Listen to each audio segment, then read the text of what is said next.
Well, I think we will get started because I want to be mindful of everyone's time this evening and want to get to the good stuff, which is introducing our wonderful speaker. But just to introduce myself, my name is Allison Fine. I serve as the executive director for the Center for Chronic Illness. I'm clinical social worker is my background, and I'm also the founder of the organization. So I've been doing this for about 8 years now. I'm so thrilled to have you all with us tonight. And I would love to introduce our speaker and just kind of jump in here and get to the wonderful content that she has for us this evening.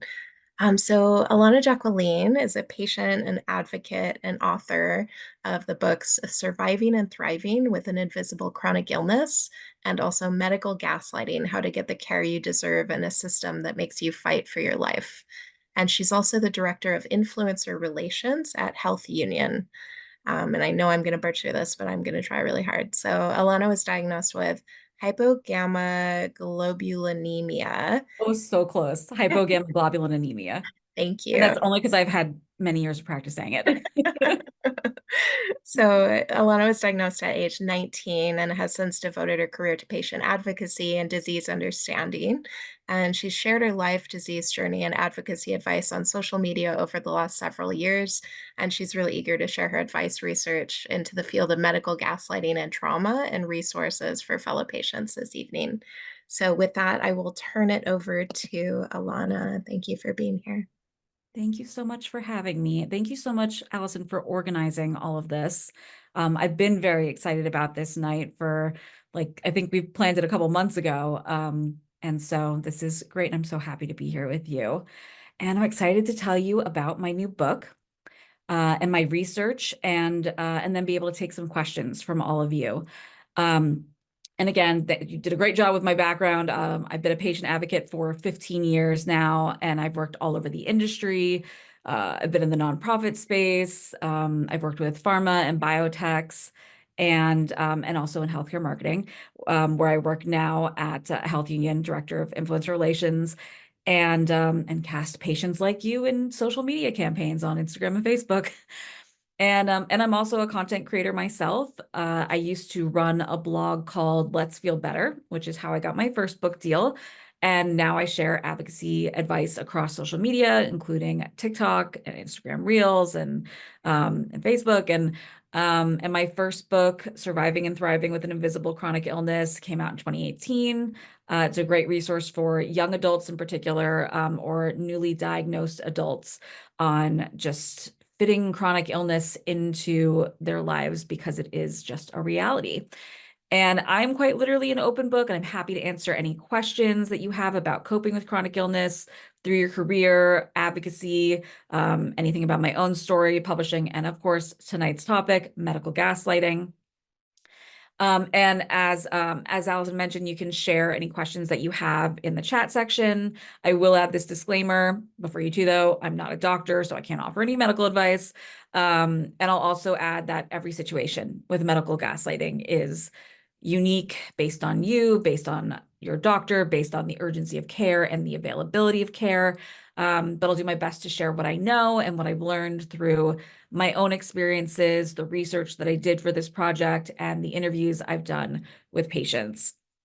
So to start us off, I think it might help to define medical gaslighting, which is the first thing that I share in this book.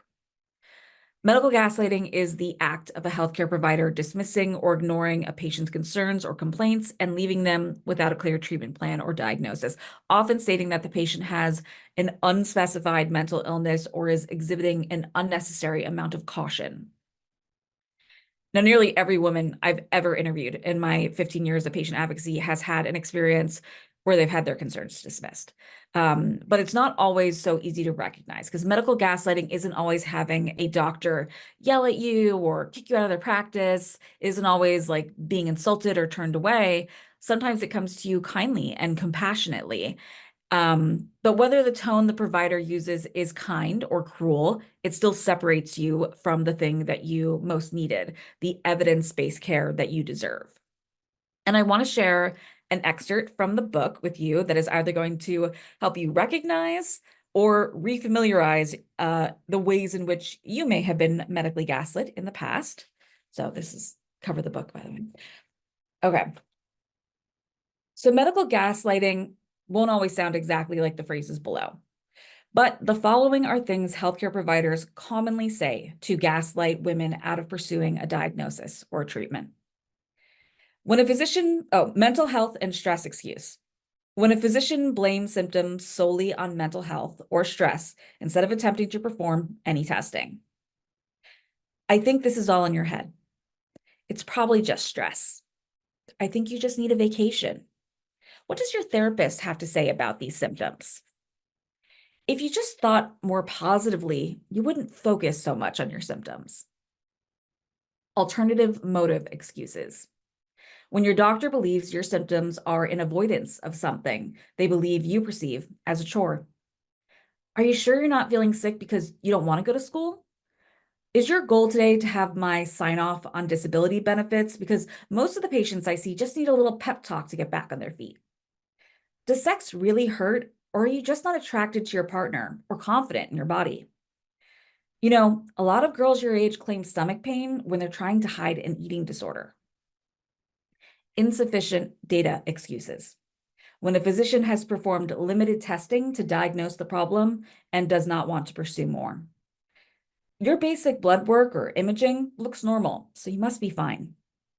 I wouldn't test for that because I have never in all my years of practice seen a single patient who had that condition. You've already seen one doctor about this issue and they found nothing. I doubt I would find anything they missed. Comparative excuses. When a physician frames your symptoms as less severe or impactful as they are based on unrelated cases. Everybody has pain. There are people who are much sicker than you. You're too young to have all these problems. A pretty girl like you should be out there enjoying her life. It's normal at your age to feel unwell. I don't see any reason why you can't function just like everyone else. Ideally, we would recognize signs of medical gaslighting in the moment before they resulted in dangerous consequences. We would then use the tools we'll go over in this book to protect ourselves from harm. We would stop the gaslighting in its tracks and reverse the shame card to make our physicians aware of their unacceptable behavior. If medical gaslighting always came with that feeling of shame, that hollowness in your stomach, you could always be sure what was happening. But not all gaslighting evokes shame. Sometimes it comforts, sometimes it enrages, but it always asks that women put aside their own discomfort for someone else's convenience. Sometimes it's more convenient to shut you down instead of lifting you up, to shut you up instead of listening to your needs, to make you a last priority in an overloaded system, to make you redraw your boundaries, to treat you like a cadaver and not a living thing, to make you accept your pain instead of remedying it. And the consequences of this convenience aren't always just one less body in the waiting room. Sometimes they're just one less body. In this book, I do something absolutely wild and totally unfamiliar, which is that I start with the assumption that you, the reader, are telling the truth, that you are and you have always been a reliable narrator for the story of your health, that when you say you are in pain, you are in fact in pain. When you say your symptoms are abnormal, they are in fact not normal for your body. And I assume that you too are facing the ugly reality that your doctors either don't care enough, are overtly worried about unrelated factors, or are acting with some other behavior influenced by medical bias that is leaving you in the lurch when you try to get the care you need, are working hard for, and deserve. In this book, I interviewed women from all over the United States. We discussed their initial encounters, their long-term treatments, their interactions with physicians, their medical traumas, and their advice. I also interviewed pain management physicians, gynecologists, medical malpractice lawyers, medical students, professors of medical trauma, therapists, and even the head of women's health at the NIH. In the first half of the book, I talk about the causes and the consequences and the history of medical bias. What it means to go face-to-face with the healthcare system that does not always factor in quality of life, urgency of issues, or medical equity. I talk about actions to take before, during, and after the appointment, how and why you need to monitor your medical records like a hawk, and what to do when you've experienced medical trauma and you have no choice but to keep going. There's so much I want to walk you through, and I will answer questions on any of that as well at the end of this. But for right now, for today, I want to talk about the appointment itself and dispel some myths about what to bring and say. So, if you're anything like me, you're chronically online, and you've read every message board, every Facebook group, every Instagram post, watched every video, and you've watched the same questions be asked over and over. How can I get them to believe me? How can I get them to take me seriously? You see the same fears expressed again and again. I'm scared to go to the emergency room because I think I'm just going to be sent home. I'm scared they won't handle my pain management. I'm scared they'll mistreat me. I'm scared they'll tell me it's all in my head. Naturally, theories evolve from this about how we can make our cases undeniable. Forgive me because I feel like I'm going to break a lot of hearts over the next few minutes, but I promise I'm doing this out of love and experience and to give you a better chance at being heard. I want you to tell me in the chat if you've heard of these solutions. Bringing a binder full of your entire medical history to the appointment. Telling a doctor that you want to hear their differential diagnosis. Or offering some kind of pithy comeback to, you don't look sick, akin to, well, you don't look stupid, but here we are. And guys, I get it. I've tried it. I've tested it. And these are not going to defend you against medical gaslighting. They might make you feel better in the moment. They might stun or silence your doctor. But that is not the goal. You don't want to win the argument. You want to win care. You want to win treatment. You want to win a diagnosis. The ultimate goal is to be in a relationship that involves participatory medicine, where both the experiences and reporting of the patient are combined with the knowledge and experience of the doctor to create a better overall health outcome. It's collaboration. You're both putting in 50% and getting 100. It's probably the last thing you want to do with a doctor who has made you cry all the way home. But if you can't leave him, you have to work with him to save your life. The truth about medical gaslighting is that you don't have to win the argument. You don't have to have the loudest voice. You don't have to make them see you in a new light. You don't have to change them into better, more compassionate people. That is not your job. Your job is to get in, get care, and get the hell out. You are not going to get emotional closure from your doctor. It is not the goal. Honestly, this is something I have to remind myself of before every single appointment.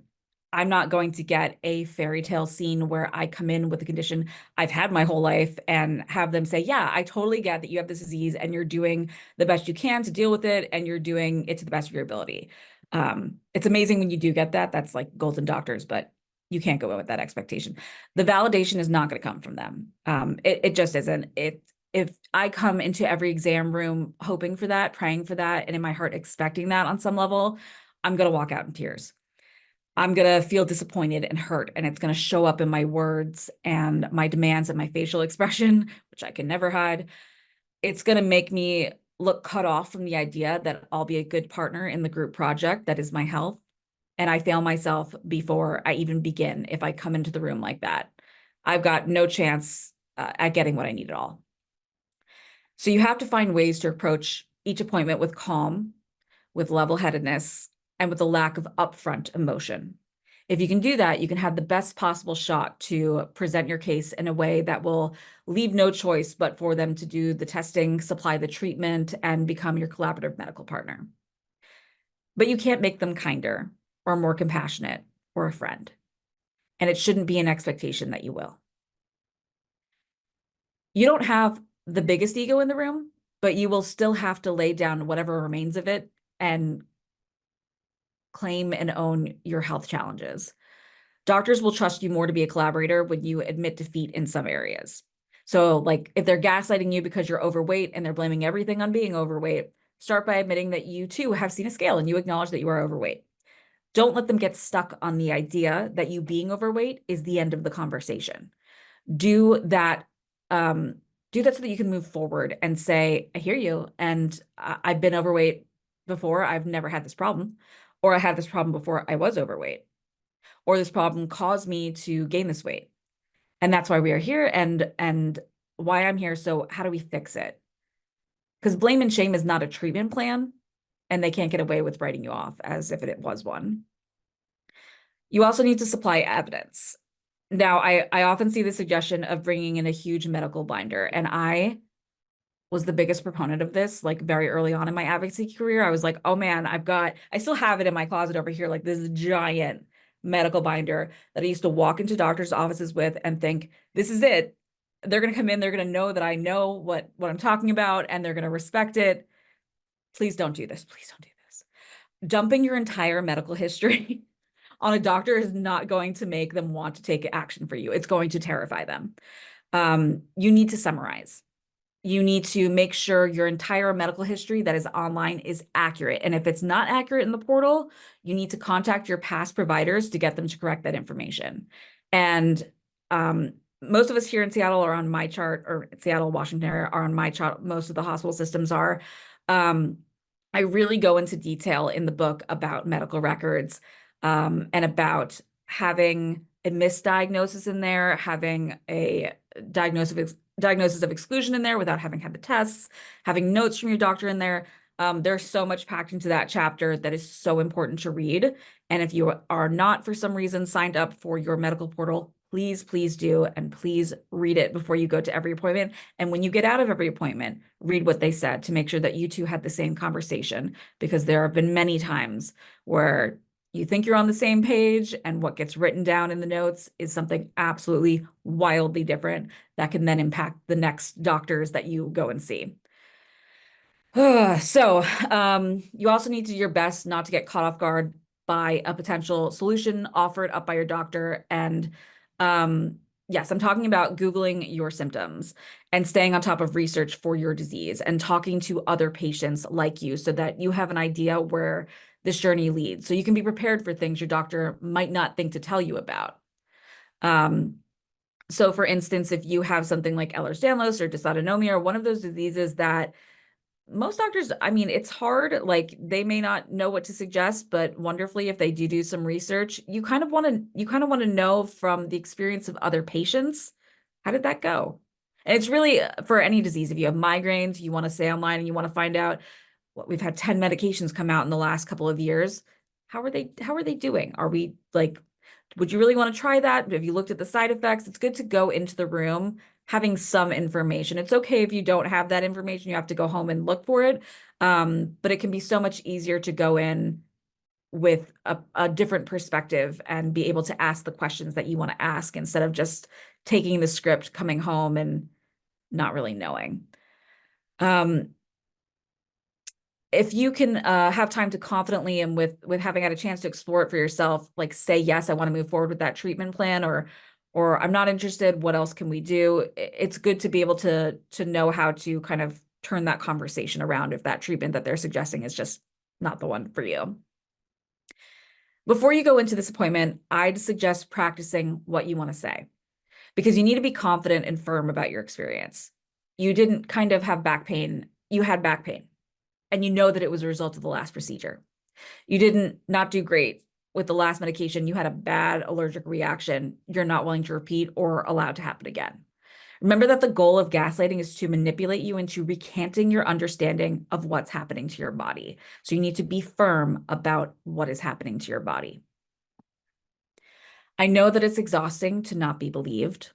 It is exhausting to have to put up a fight every time you have a new problem or see a new doctor. And in the long term, you need two things. You need a strategy to combat gaslighting and the awareness of when to leave a room that offers you nothing. Knowing when to leave is just as important as knowing how to fight, because what we're doing here is trying to fix a relationship. It's just like any other relationship in your life. And if in that relationship, if that person is abusive to you, or apathetic to your pain, or is disinterested in giving you back any of the needs you have that you cannot live without, you have to know when to leave that room. I've had so many doctors who I stayed with for so long when they were doing nothing to help me. Worse, I have stayed with doctors who had me crying, not just after the appointment, but like before, on the way, in total dread, knowing I was going to have to like claw my way towards any progress with them. So sometimes we don't have a choice over dealing with those doctors, but when we do, when we have a chance to leave a bad relationship, we should. Life is quite literally too short to stick with a doctor who does not care if you live or die or suffer. But if you are stuck in this bad relationship and you cannot leave, whether for insurance or lack of providers in your area or whatever, You need to start arming yourself with real tools to have conversations that are unlikely to be easy. What you need to convince them is not that you are worthy of care or that you are suffering immensely. You have to convince them that you are going to put in equal, if not more, effort into finding a solution than they will. That the success rate with you is high enough for them to give a shit. You got to show up for yourself every time. Your goal in a doctor-patient relationship is not to have them rescue you. It's not for you to take over your own care all on your own. It's for you to be a collaborator in your care. It's to have you and the doctor working together to get the best health outcome. Let's go over some do's and don'ts for reacting to medical gaslighting. Do pause before you respond. Take a moment to remind yourself that you sought help and what your goal is for that encounter. Pausing can help you to ground yourself emotionally so that you can say your piece with peace. Do talk about the facts, not feelings, involved in your predicament. Talk about the impact on your quality of life to describe the severity of your symptoms. Do remind yourself that no part of this is personal. This doctor doesn't actually know you. Their lack of care is about them, their biases, their education, and their time, not about how you are as a person. Don't raise your voice, curse, or stoop to whatever level they sink down to in their efforts to gaslight you. Never harm, threaten, or physically intimidate a healthcare provider. This is not only illegal and reprehensible, but also gives them ammo for blaming your complaints on stress or emotional distress. Don't waste time arguing with a doctor after they've made it clear they won't be taking your concerns seriously. If you calmly and rationally expressed your concerns and still been shut down, it's time to go. Don't gaslight yourself into thinking that just because one doctor gaslit you means the next doctor will too. There are doctors who will care, who will listen, and who will walk this path with you the way you deserve. Finally, I want to impart on you just how important it is to be here, listening and sharing right now. Medical gaslighting is a learned behavior by the medical community, and it has always been an acceptable behavior. It is us, the patients, that are going to be the ones who put a stop to it. And we do that first by recognizing it and then calling it out and sharing it. Write the patient review, fill out the survey, talk to other people about what happened to you. Tell your friends, tell your family, go with your mother and your daughter to their appointments and help them to understand when a doctor is gaslighting them. Use the words medical gaslighting. Make it such a common, familiar vernacular that doctors who do this are labeled by it. That doctor, oh yeah, they're a gaslighter. They gaslight their patients. I like to say there's no minimum impact in advocacy. Even talking about your experiences with medical gaslighting with your coworkers or your family at holiday dinners can move the needle. When more women understand that what has been happening to them is defined behavior, they can clock it and stop it. They can leave a warning to other women in online reviews. They can finally convince themselves to find a new, better doctor who will treat them the way they should be treated. I think the only thing harder than leaving a doctor's office feeling ashamed and disappointed is to not have the words to explain what just happened to you. I've learned that medical gaslighting is a pattern as old as time. Medical gaslighting is a rebrand. For so long, entirely too long, we have let women be told that if we don't know what is wrong with you, then the problem is in your head, when in reality, we have never invested the funding, time, or policies towards understanding the female body. Calling out medical gaslighting is about refocusing the idea that the fault of misunderstanding women's health is the fault of women.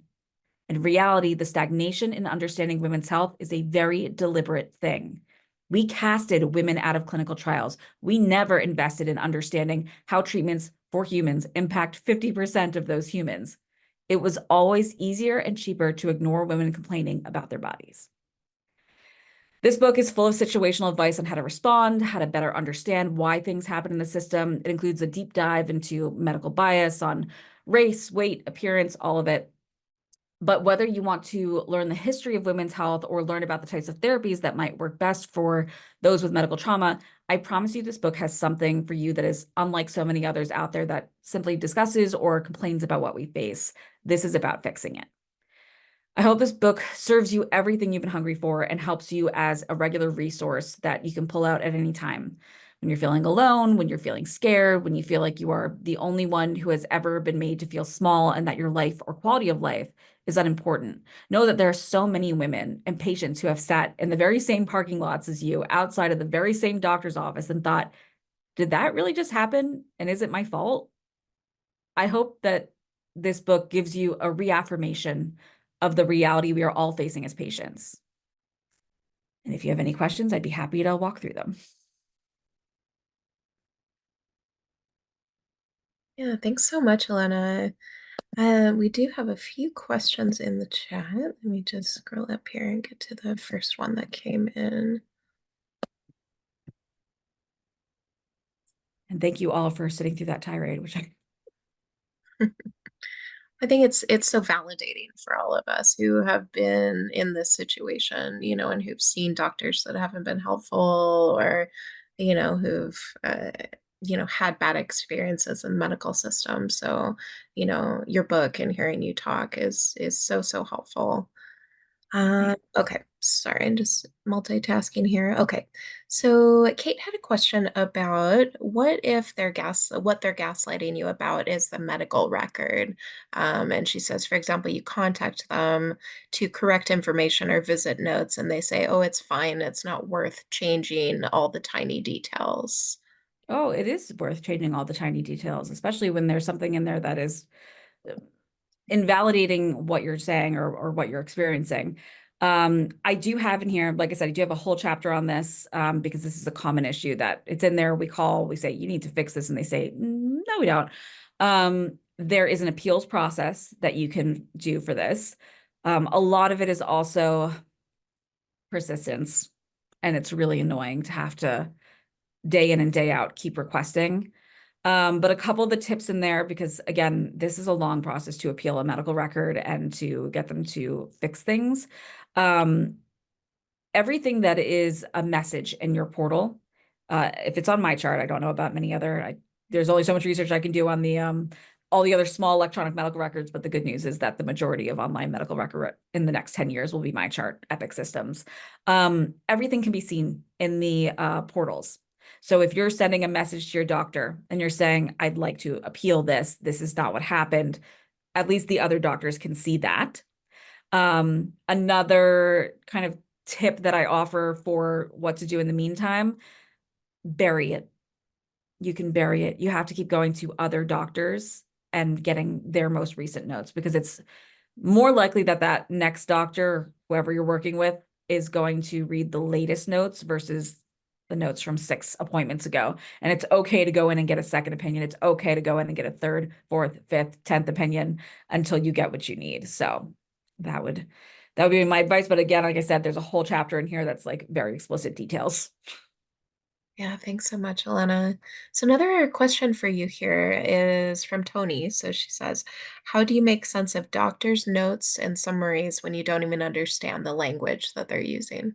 You guys are gonna love this chapter. I literally have a whole like dictionary abbreviation of what they use in online medical records because that's was a big thing of mine. I have to go in there and Google every other abbreviation that they had. But I have that in here.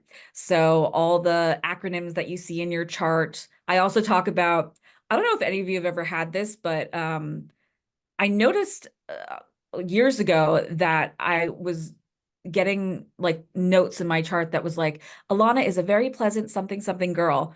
And I'm like, that's a interesting way to describe me.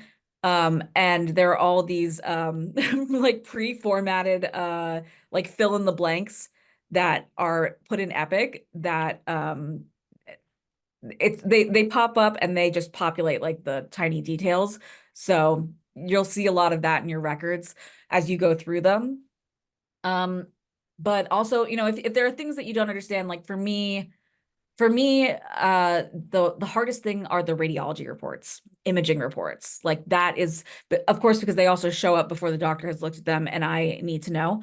And I also need to know that what I've seen, if it said it was a problem on the imaging report, is actually a problem that I don't want my doctor to gloss over and ignore. So I really do recommend that as soon as you get any results back, you go online and you start Googling. start, and you can share them with, I've had a lot of success in sharing them in different support groups with other patients with that specific condition. For one, I have intracranial hypertension, and my first couple of MRIs, I was like, what am I looking at? And posted it to the support group, blocking out all my information, but posting to the support group what I was seeing. And a lot of people were able to explain that to me, show me that they had similar results, what it meant for their treatment and prognosis. And so I felt like that was super helpful. So I hope that's something that might help you as well.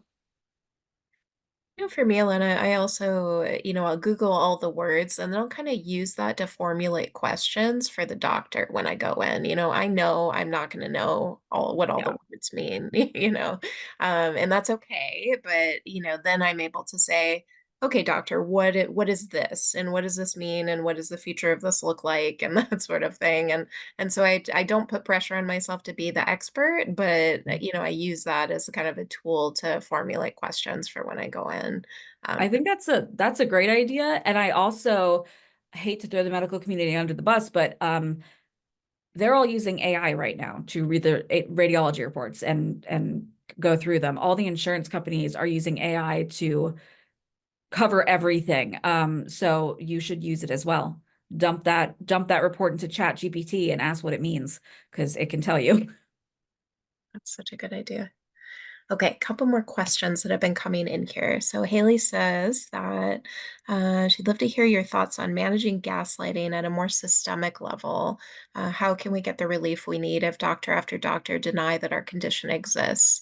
And from what I understand, in America, there's no diagnosis code for what I'm going through, despite research and acknowledgement in other countries. So the problem feels way bigger than just her doctor, if that makes sense. No, that does make sense. And I'm sorry to hear that. I think not having a diagnosis code is really, really frustrating. As far as just managing gaslighting on a more systemic level, I had so many conversations with different physicians for this book. And, starting off most of those interviews with why? Why is this happening? Like, what do you think is going on that this is such, it's everywhere. It's absolutely everywhere. And all of them said the same thing to me. It started in medical school and it just never stopped. The initial training that they get is to gaslight patients.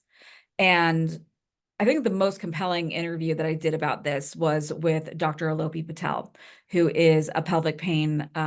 She's a pain management specialist, specializing in female pelvic health, and that is like her main specialty. Like she broke out of pain management just to work with women who have like endometriosis and other issues like that. And she was saying, one, she was the only woman in her group of medical students that was going into that specialty. So that was a major problem. And every time that they would have a woman come in and explain the pain, she would go in, she would come back, she would give her report, and then two other patients would go in, come back, give their report. The other two patients, if they were male, would come back and be like, we got a crazy one. We got a crazy one. And she would go in and she would explain, no, like she's talking about period pain, like she's comparing it to her period pain. Don't you understand how painful that is? And the kind of like the discourse of like how how they were taught to judge pain. And anyway, it's a really super interesting chapter. But as far as like what the solution is to the systemic issue, one, I think it is continuing medical education for doctors already in the field, which I have a little bit to say about that. But it is down to medical schools. It is to start at the very beginning. Um, we just got Sorry, I have about 9 million thoughts on this. It's a great question. We just got 500 million, I think, towards women's health funding by the Department of Defense, which is like, what? But okay. So we are expected to see a lot of new information in the next 10 years about women's health, things that we need three times that to catch up with men, but it'll be something.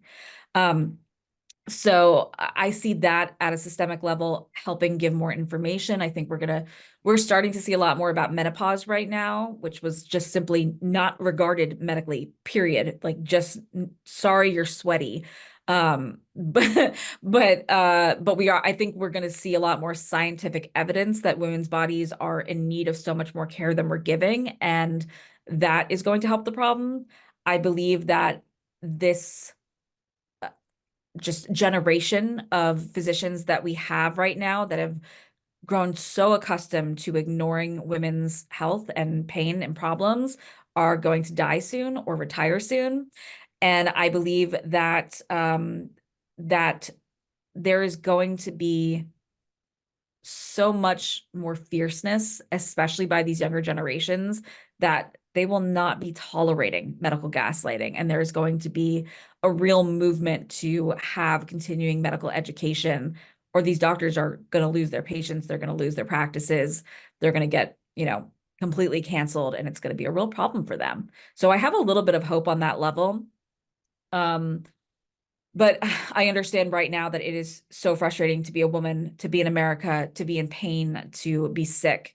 And that is really the whole reason behind writing this book, because I think that there are great things to be done in a couple of years. I think we're going to see results in a couple of years, but right now you need to survive. Like you need to survive long enough to see the change. And this book is an absolute combat guide to all of these scenarios that we are inevitably going to go through.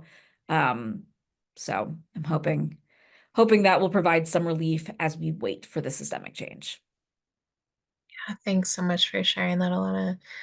So, a few more questions here in the chat. So, Kate says, if we experience gaslighting, what steps should we take to expose and or hold accountable the gaslighting doctors? These are my favorite questions because I have whole chapters on these. So I do have a whole chapter that's after the appointment. And it's okay, I just walked out. What do I do now? Um, there are all these feedback portals, right, that we have for doctors, and some of them matter a great deal, and some of them literally go straight into a garbage can, and this are not regarded at all. So I talk about that a lot, about where to submit feedback, how to do it publicly, and then I talk about why. Why are we submitting feedback? Because there are different levels of medical gaslighting, right? There's a level where, it's you were made to feel bad and you want an apology, maybe, or it's a personal thing that's kind of stuck with you. And then there's another level where you're like, this is dangerous. This isn't just, I'm scared for the next patient to come in the door and have this problem because something was missed for me, or like maybe the next person is slightly meeker than I am and isn't going to know or isn't going to say something. And like, I'm scared for the people in the waiting room. And then there's another level that is, I was harmed irreparably by this doctor. And so in this chapter, I talk about, when and where to review and how to make it so that your online review is show stopping, so that if anybody Googles this doctor, they're going to know what happened and they're going to care. And then I have a little bit of information on medical malpractice and what qualifies as medical malpractice, because the book starts off with this scenario where I had a central line, and my central line became infected. I had sepsis and I had a really bad surgery with no anesthesia, no effective anesthesia, and I was wide awake, and it was a really bad experience. There was like absolute incompetence with the surgeon where they closed up an infected wound. I was in the hospital for months. The problem was that I was in Florida. And if you are in Florida or Texas, I'm scared for you, honey, because the the medical malpractice that they can get away with, particularly in those two states, is, well, can't they get away with everything in Florida and Texas? Um, but I could not get a real legal case together for that. I did have a whole interview with a medical malpractice lawyer who prosecuted the first and the largest ever seen medical malpractice case with gaslighting, and won his patient $19 million.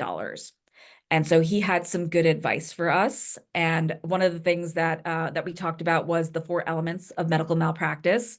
The first is that the healthcare provider owed a duty to the patient. So like the doctor was responsible for this patient, like you were under the care of this doctor. That's number one. The second is that there was a deviation or breach of the standard of care. So like, this is the medication that would normally be given by any doctor. This is the imaging that would be given by any doctor, and this doctor failed to do that. The third is the breach in the standard of care caused harm. So it's not just that the doctor did something bad, it's that you were screwed up by it. Like something real bad happened and you got hurt and you shouldn't have been hurt, and the hurt was permanent, or the hurt was fairly permanent. So whatever was done or not done caused injury or allowed for the disease to progress. So like again, it could be something as well as like you came in, you had a lump on your breast. Don't worry about it. You come back, there's still a lump on your breast. You're worried about it, and they keep ignoring you. And then you turns out you did have breast cancer, and the disease was allowed to spread and become metastatic. That is harm was caused. Um, and then the last is that the patient suffered losses. So it can be physical, mental, or financial. Mental is hard to prove, but physical or financial. So if you did and you know you did get breast cancer, you know you lost your job, or you lost your career and you had to hire someone to take care of your children, like there was your whole life changed as a result. I believe in the case that we talk about in the book, the woman that sued had been seeing a primary care doctor for 10 years, and for 10 years she'd been going in saying, I have tingling and pain in my feet. And he kept ignoring her for 10 years. And it turned out that she had a tumor in her spine that by the time that they figured it out, she like couldn't be operated on and she was paralyzed. So for the rest of her life, that's why they provided $19 million, because that's what her life was going to cost at that point. So anyway, back to the main question here. What can you do afterwards? You can give feedback so that other women are not harmed. You can take legal action, and you just need to be careful about what state you're in and know your medical malpractice, and don't tell anyone. If you're gonna do a medical malpractice case, don't tell the doctor that you're gonna sue them, especially in a hospital. Just take that information quietly on the phone with you to where you're gonna do that. Don't use it as a threat. Just do it if you really think you have a case. I'm guessing a lot of folks also shouldn't like share that in Facebook groups or online forums or things like that as well. Just know where that the hospital's gonna find it or the doctor's gonna find it before you have a chance to speak with your lawyer about it.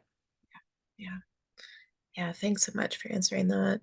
There's a couple more questions here. And again, if you have questions, feel free to continue to put those in the chat. We still have a little bit of time left.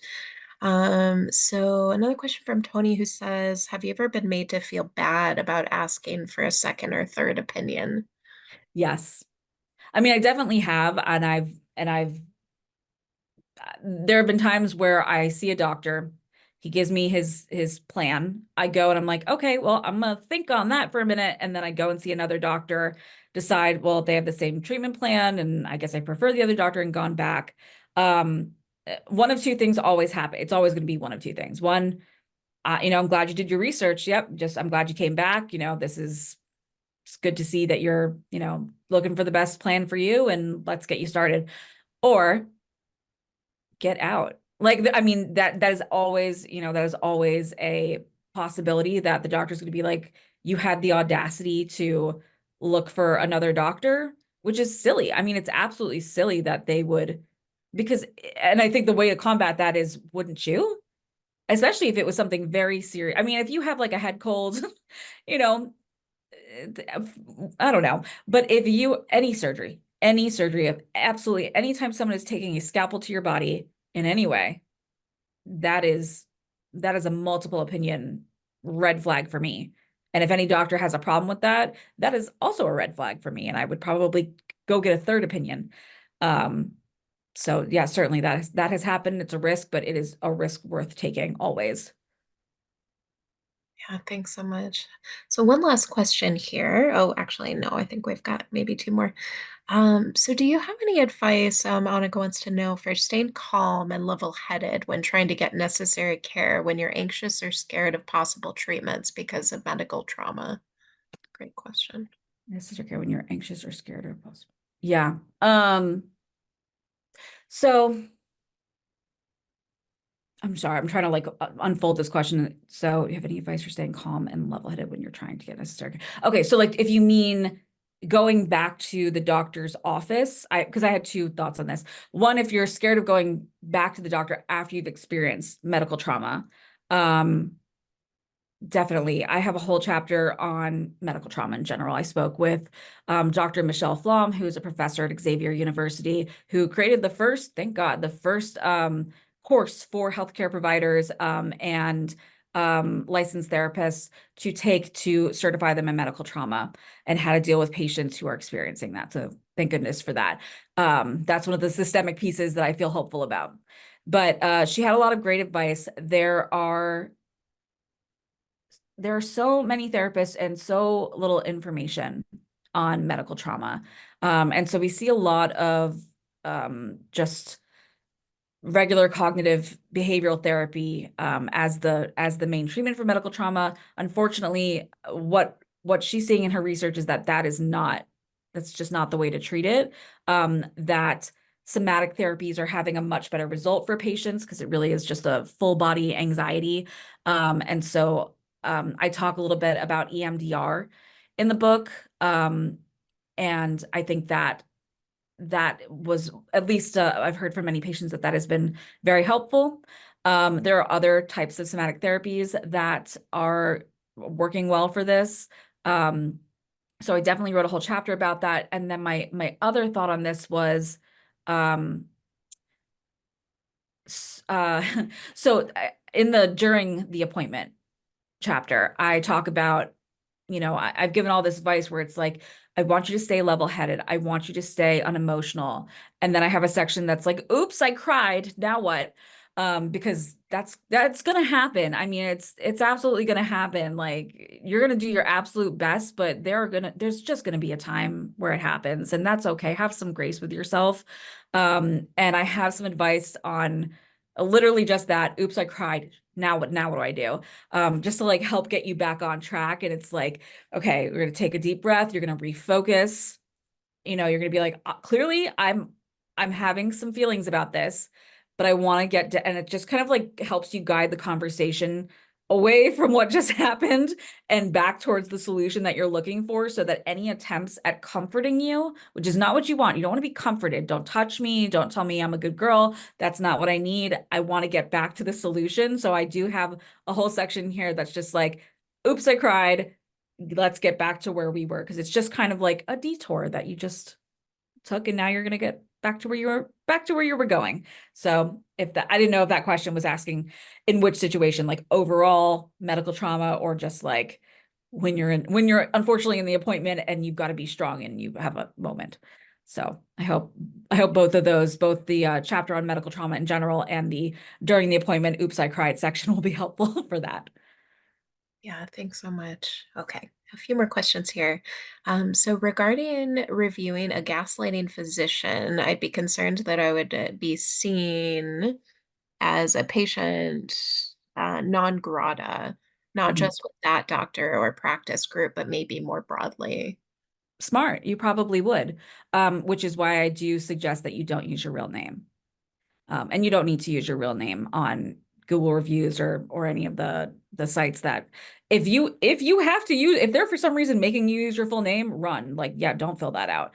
I have a whole thing on there about writing the review, and it's absolutely fine, and encouraged not to put your real name unless you're leaving the state, babe. Like unless you're leaving the state, you're never going to see this doctor again.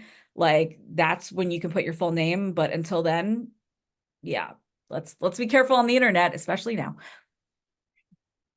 Yeah, thank you.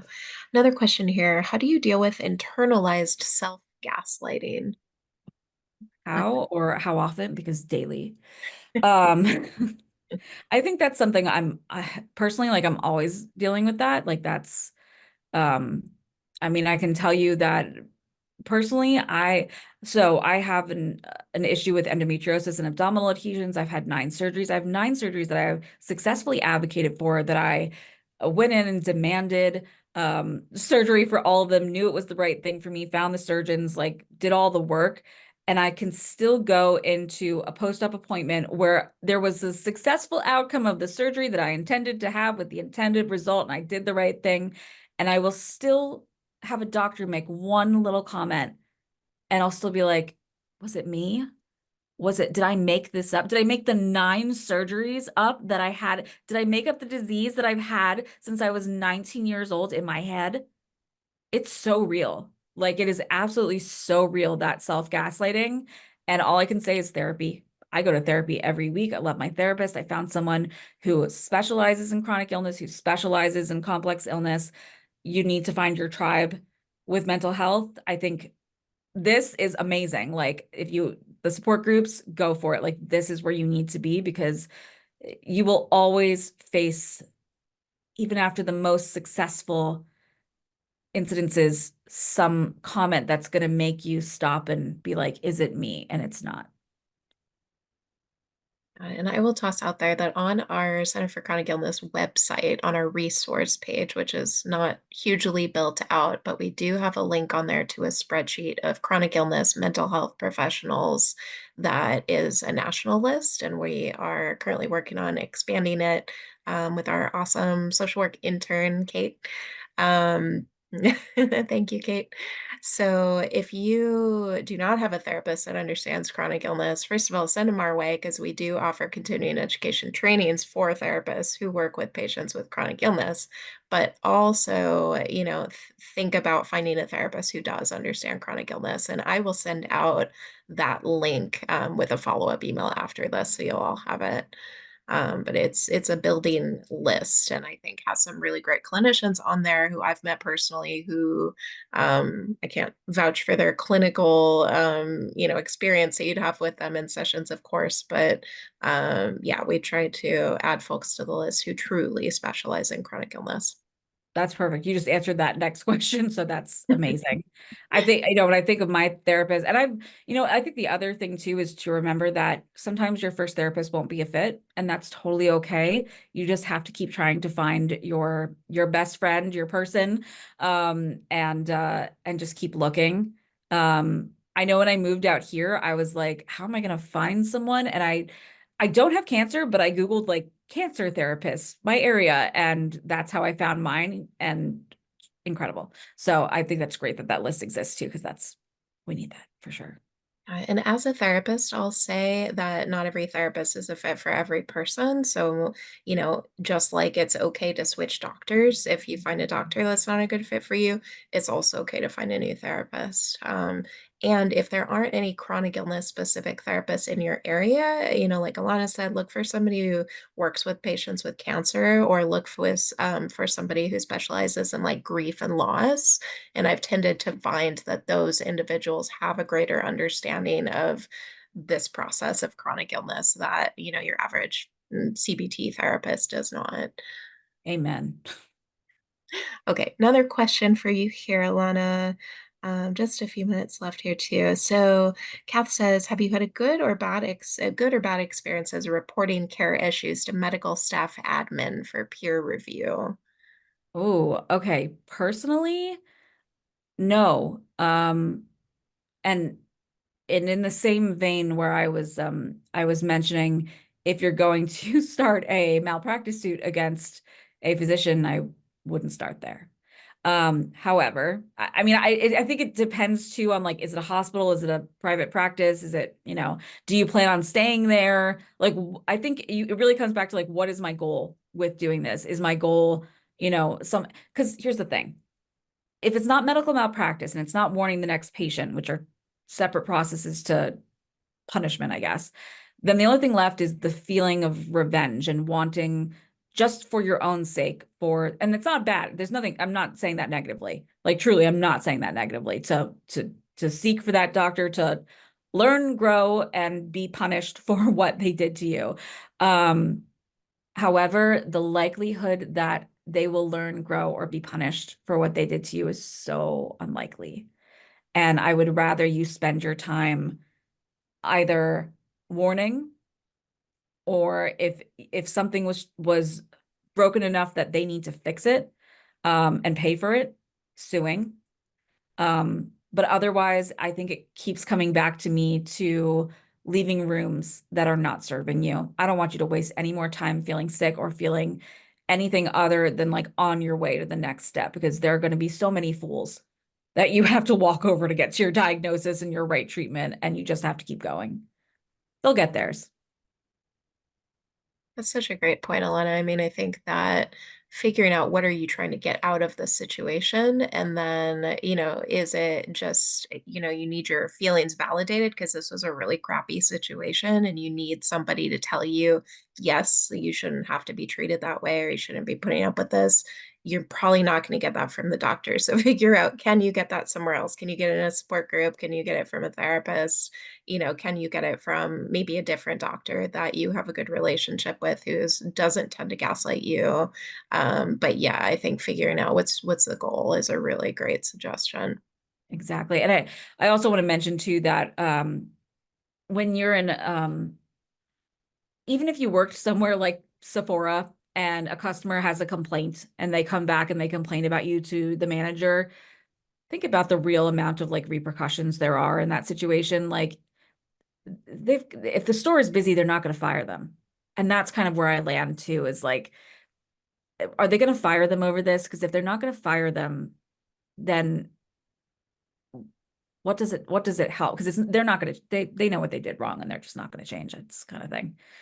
So yeah. Think when you live with chronic illness too, like our energy is limited sometimes. And so you have to figure out, what are you looking to get out of the situation? And are you going to be able to get that desired result? And is it worth how many spoons you have that day, for example? And the answer might be no. I know I've had times where I've been, treated a certain way in an appointment and decided like, I'm just not even going to spend my energy on it because it's not Yeah. going to go anywhere. And it's just not worth my energy, and it wasn't bad enough, like you're saying, Ilana, to warrant a lawsuit or anything like that. I mean, it never feels good to be mistreated, but yeah, sometimes figuring out like, is it worth your energy to even explore it or proceed further is a worthwhile thought process.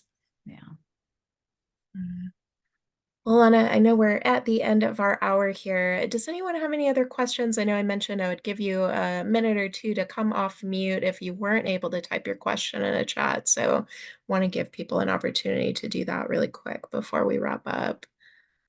Um, not seeing anybody. Okay. Well, thank you so much for joining us, Ilana, and thank you everyone for being a part of this conversation. I think this is so important when living with chronic illness. We all frequent the medical, centers and doctors' offices, and figuring out how we can advocate for ourselves and minimize mistreatment and then deal with mistreatment when we are in those situations is so, so, so important. I will send a follow-up email with a few of the resources that we talked about today, and yeah, so you'll be hearing from me. But otherwise, thank you all for coming. Hope you have a wonderful evening. Thank you.